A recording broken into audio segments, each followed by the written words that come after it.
PhilRise Hour. Ang ating makakapiling po ngayon para sa PhilRise Hour ay si Ate Leslie Ann V. Dagdag, ang ating Science Research Specialist 1, Agronomy, Soils and Plant Physiology Division ng PhilRise. Kaya po ngayong tanghaling ito ay nagmamadali na tayong bumati para sa inyong lahat para makapiling na po natin ang ating mga partner mula sa PhilRise. Tingnan niya natin kung okay na ang line mula kay Ate Leslie Ann V. Dagdag. Ate Leslie, magandang tanghali po.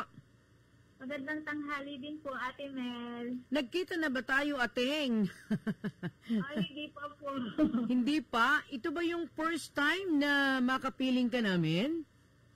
Yes po, Ate Mel. Kaya pala, nung idinadial namin ang iyong telepono ay hindi lumilitaw ang iyong pangalan. So, ang ibig sabihin nito ay hindi ka pa nga namin nakakausap. And this is the first time, na ma-meet ka namin on the air. So, dahil unang pagtatagpo natin on the air, pwede ba naming malaman kung ikaw ay taga saan, Ate Leslie? Taga San Jose City, Nueva Ecija po ako. Ayun. Yan. Teda, hindi ko alam kung naibigay na ni Duan kay Director kung nasa kanya na ang pangalan ni Ate Leslie at ang kanyang magandang picture para sa PhilRise Hour. Taga San Jose ka ba, Ate Leslie, ka mo? Yes po, San Jose po. Saan sa San Jose? Aber second po. Aber second? Uy, sa Aber first, marami tayong mga tagapakinig. So, ikaw pala ay Aber second. Oo, ikaw ay Taal na taga Nueva Ecija. Bata ka pa ngayon, Ate Leslie? Yes po. 24 years old po. 24? Ay, batang-bata. So, ibig sabihin, mga ilang taong ka na dyan sa PhilRise na nagtatrabaho? Magsi 6 months po. Yan. Magsi 6 months? Oo. Yes. Saglit lang nga. Anyway, sa mga kasama natin sa technical, I like yung inyong ginawa na yan. Ha? Very good. Yung lingkod bayan na yan. Gusto ko yan.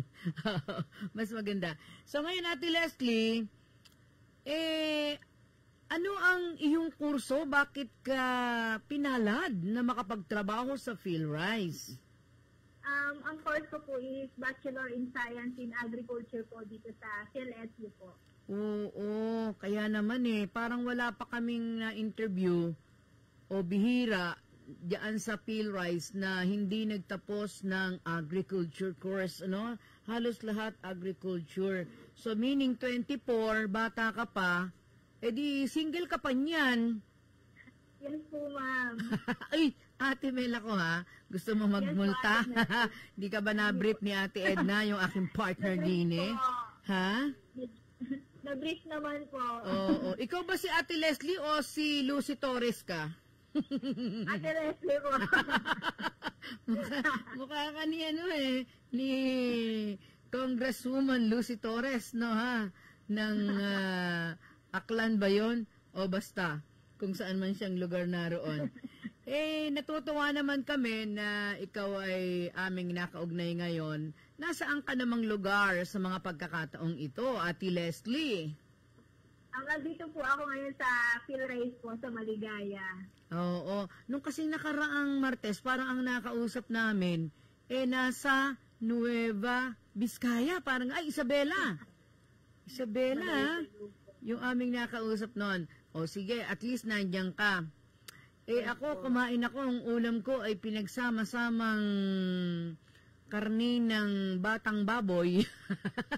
At saka, sinamahan ng, wala mo din natin na, sinamahan ng patatas, ng pukinggan, ng sibuyas, ng paminta. Wala mo kung niluto. Hindi. Salamat kung sinabing gata. Minudo. O ikaw, ano ulo mo? Kumain ka na ba, Ate Leslie? Pagkatapos po nito. Ay, wow! Pinaghandaan niya. Hindi ka naman kinakabahan. Kabado po. Ay, alisin natin. Marunong ka ba kumanta, Ate Leslie? Ay! Hindi po. Kung marunong ka kasi, marinig namin kahit isang paragraph Pakiawit nga ang awiting Perfect. Naku, Mami, di talaga ako nakakanta.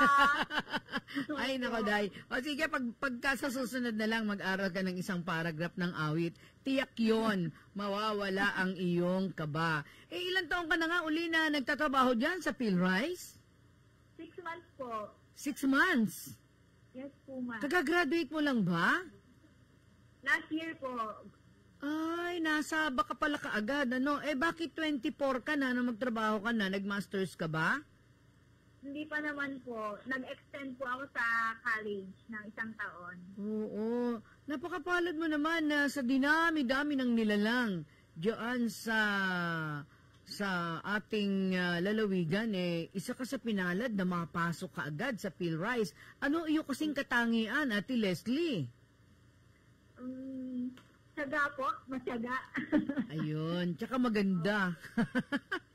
Matalino, ano ha? Oo. So you are in a permanent position? Ay, hindi po. SP po. Ayun. O sige, sana maging permanent ka na dyan, ha? Pagka ba sinabing SP, ano ba yun? Service contractor po. Oo. Oo, wala namang masama dyan sa mga pagsisimula ng ganyan. Kasi saan ba nagsisimula ang mahusay at ang mga permanente, di ba, Ate Leslie? Oo, wag ka muna magbo-boyfriend, bata ka pa, ha? Yes naman po. Sabi niya, akala ko ba Miss Christine tungkol sa PhilRice? Hindi. Kasi bago ka lang, kaya may mga ilang personal information na naitatanong kami. O, ready ka na ba sa ating kwentuhan, Ate Leslie? Yes naman po. Isang-isa na lang. Bakit din kasi sa dinami-dami ng opisina sa ating lalawigan, napili mo ang PhilRice na pag-applyan? Sige nga. Yung PhilRice po yung napili kong pag-applyan kasi alam kong marami akong matututunan dito sa organization na ito at alam kong pasok siya sa natapos kong kurso at makakatulong din naman ako at least sa layunin ng ating PhilRice. O dahil nakaka 6 months ka na, magbigay ka lang sa amin ng isang katangian ng PhilRice na gustong-gusto mo. Bakit ka magpapatuloy na magtrabaho dyan? Tell us, please. Makatao po. So, client-centered po ang PhilRice. Parang sinasabi mong napakalaki ng sweldo mo dyan. dahil makatao. Ano? Sige, mamaya may tagabilin ako sa'yo para sa ating napakabait na executive director at mga katuwang. So, let's go to our lecture for today. Sabi po dito mga kaibigan, gusto mo bang magtanim pero maliit na space lang ang meron ka? O, di ba? Hindi naman lahat tayo sinilang na maluwang ang lupa natin. No problem. Kapalay, kayang-kaya yan gamit ang vertical tower garden. Sabi ng ating mga kaibigan sa PhilRice, kung isa ka sa mga nakiisa sa lakbay-palay wet season ng DA PhilRice nitong Setyembre lang, uy, nakasama tayo dyan ha. Malamang ay nakita at namangha ka rin sa Vertical Tower Garden na bahagi ng kanilang Palayamanan Plus. Para naman sa Team Bahay, na ipakita rin ito sa live stream sa kanilang Facebook page at maaari din itong mapanood para sa mga gustong libutin ang PhilRice Online. Ngayong araw ay pag-uusapan natin ang isa sa mga patok na urban agriculture activities na pwede ninyong gawin sa inyong mga tahanan. Sasamahan tayo ng ating PhilRice expert mula sa Palayamanan.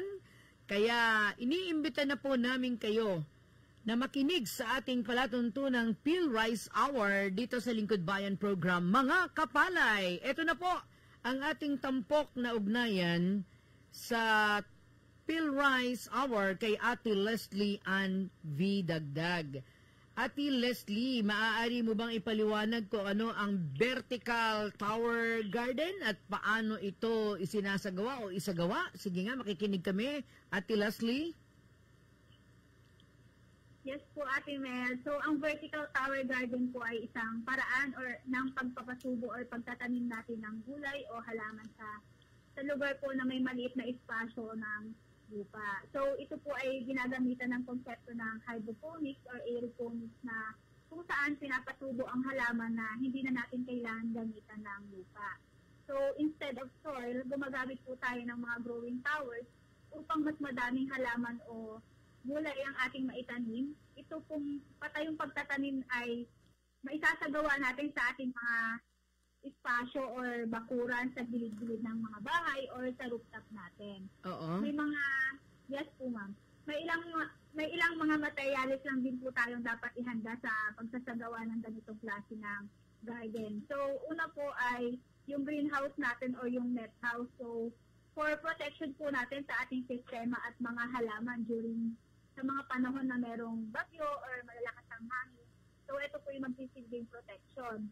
Next is yung growing towers po natin or yung PVC pipe or yung tubo. So, ito po yung pinaka-pundasyon po ng ating vertical tower garden.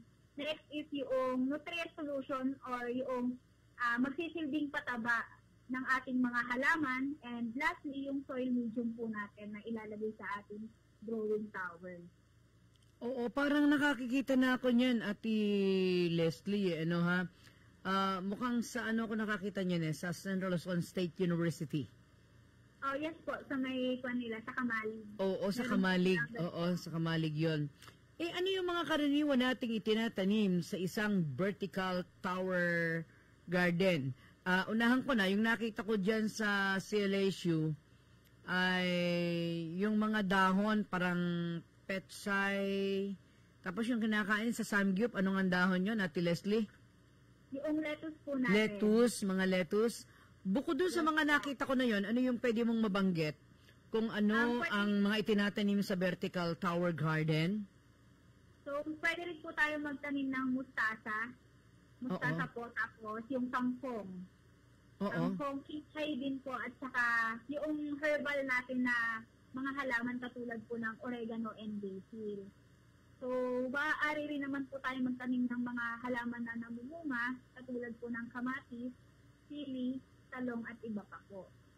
Pero gumagamit yun ng ano di ba, yung vertical tower, gumagamit siya nung bakal ba yung nakita ko na yon na may mga butas-butas na tinamnan itong mga gulay na ito? Yung pan po, ang PVC pipe po, o yung tubo. Oo. Hindi ba siya kinakalawang pagka didiligan mo yung mga halaman?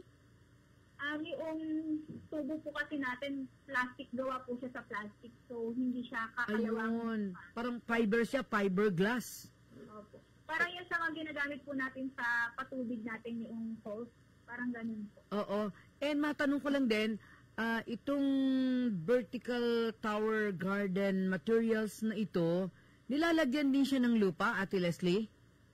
Yes po ma'am, yung PVC pipes po natin o yung tubo, nilalagyan po yung loob nun ng mga medium po katulad na coco peat, yung rice hull po gano'n, or yung bunot ng nyog.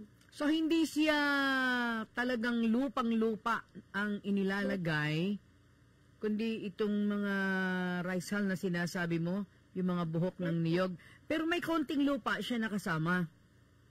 Yung iba po, hinahalo. Pwede din po siyang gamitin. Pero yung purely po na lupa ay hindi po namin ganong inire-recommend kasi yung magiging compacted po kasi yung soil natin pa pure na lupa yung nakalagay sa vertical tower. Oo, hindi siya maano kasi hindi siya mabubungkal. Ano ba tawag doon? Oo, hindi mabubungkal, ano? And in terms po sa irrigation, mahihirapan po yung water pag sa vertical tower po. Kaya po more on medium lang po ang ginagamit katulad ng mga sinong pan po ng bunot ng nyog. Oo. So, ibig sabihin, halimbawa lang, nagtanim ka ng gulay doon sa vertical tower, pag naani yon, pwede ba siyang tamnan uli? The same pa rin yung rice hull na nandun, tsaka yung mga buhok ng inyog? Yes po. Ayun. Pwede po siyang ma-reuse ulit yung mga medium po. Kayo ba dyan sa, nung naglakbay palay dyan kasi hindi kami umabot sariling lakbay namin ang ginawa namin Dahil mas interesado ako doon sa paddy art. Ngayon, tatanong ko sana kung ano ba yung tanim doon sa vertical tower garden nung nagkaroon ng lakbay palay, Ate Leslie? Ang mga tanim po namin nung lakbay palay hanggang ngayon is yung pechay po o yung paksay namin. May paksay po kami, mustasa, coriander o yung kinchay po at saka yung lettuce po na pang-sandy. pangsangyup. Oo, yun, hindi namin nakita yun eh. Kasi nahuli kami, in special trip lang kami ng ating mga kasama dyan, nila Miss Christine. At ang tinungo nga namin ay yung paddy art na kung saan hindi ako makapaniwala na nung itinatanim kasi yung paddy art, nandun kami. Tapos nung ito ay tumubo, talagang mukha ni Carlos Yulo yung nakita doon. Ano ha? Kamukha ni Carlos Yulo yung nandun. Anyway, oo. So, sa susunod na paglilinaw natin, may espesipikong klase ng lupa ba na maaaring gamitin dyan sa ano na yan, vertical tower? At kung meron, ano ito at ano yung dapat gamitin? Parang nauna mo nang ipinaliwanag, pahapyawan natin uli. Una muna, yung rice hull. Yan ay mga ipa ba yung rice hull? Yes po, ma'am. Na binulok ba yan? Ate Mel ako, hindi ako ma'am, ha? Ate Mel po. Nakaka-2,000 ka na ipapadika sa akin, ha? Oh my God. Ipa, na binulok ba yung ipa o sariwang ipa? Paano? Yung dito po ay pwede pong sariwa na ipa yung gamitin natin. Oo. Hindi yun tutulo dun sa mga butas ng vertical tower kasi meron siyang nakahalo siya sa mga buhok ng inyog. Napipigil doon para lumabas, tama ba? Saka po pag naglagay din po kasi tayo ng medium sa vertical tower natin, hindi sila basta-basta nakakalabas kasi parang meron pong sasalo sa mga soil or sa medium na nakalagay natin base po sa pagkakabutas po ng ating mga vertical tower. Oo. Tapos, yung sinasabi nating klase ng lupa, ano na yung lupa na ilalagay dyan? Coconut coir po or yung mga pinong bunot ng nyog, yung rice hull nga po katulad ng nabanggit nyo, yung peat moss po at saka pwede pong buhangin din. Buhangin, kamo? Ano? Buhangin po. Buhangin ba? Hindi ba lupa? Yung buhangin po, mas makon siya mas porous po or mabuhaghag compare sa talagang ginagamit nating garden soil or yung lupang nagiging compact. Oo, hindi pwede dyan yung mga lupa ng bukid, malagkit, ano? Opo, malagkit. Titigas yun titigas kasi. Opo. Hindi natin mabubungkal. Oo, tama, hindi mabubungkal. Anyway, sige. Pagka nga ako nadaan dyan sa PhilRice, mag-request ako sa'yo o kaya kay Miss Christine na makita ko yung vertical tower nyo. Yun lang yung hindi ko nakita dyan Dalawin po. Mayroon bang ano yan? Mayroon bang palaging tanim yung vertical tower garden nyo dyan? Ini-schedule po namin, ma'am, yung tanim namin. So, pag ka-harvest po, may mga susunod-sunod na pong ita-transplant na itatanim po. Ayun. Paano naman yung pinamamahalaan ang patubig at sustansya o nutrients sa ganitong uri ng garden? Mas maganda sana yun dyan kung binobomba yan ng organic fertilizer, tamang-tama, organic plants yan. Kayo, paano ginagawa nyo dyan? So, dito po sa amin, ang gamit po namin na method na irrigation ay drip or trickle irrigation po. So, ang drip or trickle irrigation ay yung pinaka-epektibong sistema ng paghahatid ng tubig at nutrisyon natin sa ating mga tanim sa ating vertical garden. Oo. Ito ay naghahatid po ng tubig at nutrisyon ng direkta sa ugat ng halaman sa tamang dami, sa tamang oras, kaya nasisiguro po natin na ang bawat halaman ay nakakakuha ng eksaktong kailangan nito, kung kailan ito kailangan, at nang upang lumago ng pinakamainam yung mga tanim natin. So sa ganito pong sistema ng irigasyon, hinahalo po natin yung nutrient solution or yung sustansya sa malaking tangke na naglalaman ng tubig at saka natin binubuksan yung irrigation sa loob ng 2 oras sa mga normal na araw. Pero pag masyado pong mainit ang panahon, maaari pong extend yung irrigation natin na naka-open. At pag umuulan naman, maaari natin hindi nabuksan ang ating irrigation. So, ganito po yung ginagamit namin dito sa PhilRice na sistema. Pero po kung tayo sa ating mga bahay-bahay, meron tayong vertical towers na ilang towers, maaari natin gawin yung manual lang po na sistema ng pagsusupply ng tubig at nutrients gamit ang ating mga timba at tabo sa bahay. So, titimplahin lang natin yung nutrient solution sa ating mga timba, and then ididilig na po natin yung natimpla sa ating mga growing towers. Oo. At hindi rito nag-i-spray ng ng lason? Yes po, pesticide-free po tayo dito sa Ayun, yun ang maganda doon, pesticide-free. Para sa ating mga kapalay na nais magkaroon ng sariling garden, anong maipapayo mo sa kanila? Anong dapat nilang gawin, Ate Leslie?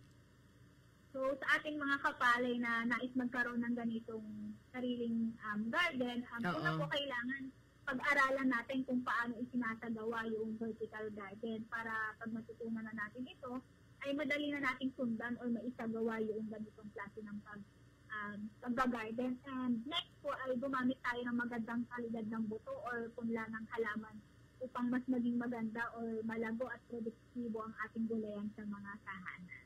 Oo.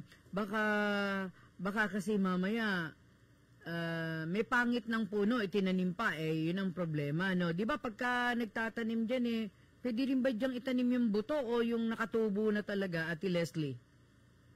Ang practice po namin ay nagta-transplant po kami para sure na tutubo po talaga or magiging produktibo yung ating mga halaman. At saka po, less po na rin po yun hindi masyadong mataas yung cost of natin, capital sa mga seeds dahil po kung yung mga, kunyari yung buto ng pechay or lettuce ang gagamitin natin, mahal yung buto ng lettuce. So, gusto natin makasiguro na lahat ng itatanim natin ay tutubo. So, nagka-transplant po kami dito. Oo. Mga dagdag tanong ko to, yung sa paggawa ng vertical tower, mga gaano katagal ang itinatagal nung fiber na ginagamit na pinagtatamnan natin sa vertical tower, Ate Leslie? Pwede po siyang tumagal ng 1 taon or 2 years. Hindi po kami nagkakamali. Siya ba ay pwedeng gamitin na wala yung anong tawag doon sa pinaka-atip? O di ba parang itinatanim siya doon sa loob ng ano nang itawag doon sa garden na yon, yung parang nakapaloob siya sa net? Tulungan mo nga akong sabihin kung ano yung tawag doon. Ha? Greenhouse po. Greenhouse. Greenhouse or net house. Siya ba ay yung bang vertical tower garden ay nagagamit kahit na walang greenhouse? Pwede po yan, ma'am, basta Ate Mel. Okay. Pwede po yan, Ate Mel, basta masisiguro lang natin na pag may malakas na hangin or malakas na ulan, hindi po matutumba yung ating vertical tower. So, i-secure lang natin siya sa lugar na alam natin hindi siya ganong maapektuhan pag may ganong mga sakuna. So, yung screen house or net house natin, for protection lang po nila yun sa ating mga tanim at sa mga sensitive po na halaman. Dahil nga hindi ini-sprayan ng lason, kaya siya ay nasa greenhouse, hindi siya dadapuan ng insekto, ano? Opo. Yun din po yung kanya. Another advantage po pag naka-net house tayo or greenhouse. Tapos, yung fiber, yung tower garden material, gaano kataas yung nakalubog niya? Di ba nakalubog sa lupa yon para maging matatag? O gaano ang lubog niya sa lupa? Ilang feet? Yes po. Ang yung sa amin po, yung gamit namin dito ay 1.5 meters po yung vertical tower namin. Yun po yung makikita natin sa labas. Ganun kataas. 1.5 meters ang taas, pero gaano ang lubog niya sa lupa? Siguro po mga kalahating metro po. So, ibig sabihin, yung bibiling mo na vertical tower ay 2 meters. Opo. Yung half meter ang nakalubog para matatag. Opo. Pero pwede rin tayo gumamit ng, for example, yung timba natin. Yung iba po kasi model parang may malaki lang silang timbang gamit na balde. Tapos doon po nila inilalagay yung growing towers. For parang style po ng pangbahay na style po yun. Oo. So, nakalagay sa timba na yung timba naman ano inilagay sa gilid ng timba para matatag siya? Lupa ba? Bato? Ano? Simento? Ano? Yung takip po ng timba, parang binutasan lang po yan, nasasakto din ng growing tower. So sa under po, ay sa loob po ng timba, meron po yung water natin. Pwede po kasi i-reuse yung water natin dito sa ating setup sa ganitong vertical tower. Walang laman lupa yung timba, kundi possible tubig ang laman. Opo, saka yung medium lang po natin na nasa inside ng vertical tower. Anyway, kailangan namin sigurong makita talaga Opo. kung paano tumataas ang nagiging pandilig ng vertical tower, yung tubig doon sa timba, ano? Opo. Ikaw ba, bihasa na dyan? Ibig sabihin kaya mo nang mag-supervise kapag isang magsasakay humiling ng training, kaya mo silang i-train para gumawa ng vertical tower? In terms po sa training ay hindi po ako ganun bihasa sa pag-train ng ganitong at nasa under po yun ng other division yung ganito pong pag-set up ng vertical garden. So ito po ay as of now po, pinag-aralan lang din po namin kung paano yung sistema ng ating vertical garden. Pero kung yung trainings na po ay meron pa po tayong mas expert sa ganito pagte-training. Oo. Gaano kaya kasarap yung mga gulay na inani sa vertical tower? Kasi walang spray talaga na gamot yun eh, no? Natikman mo na ba yun, Ate Leslie? Yes po. Ano lasa? Malutong. Lasang pesay po at saka mustasa.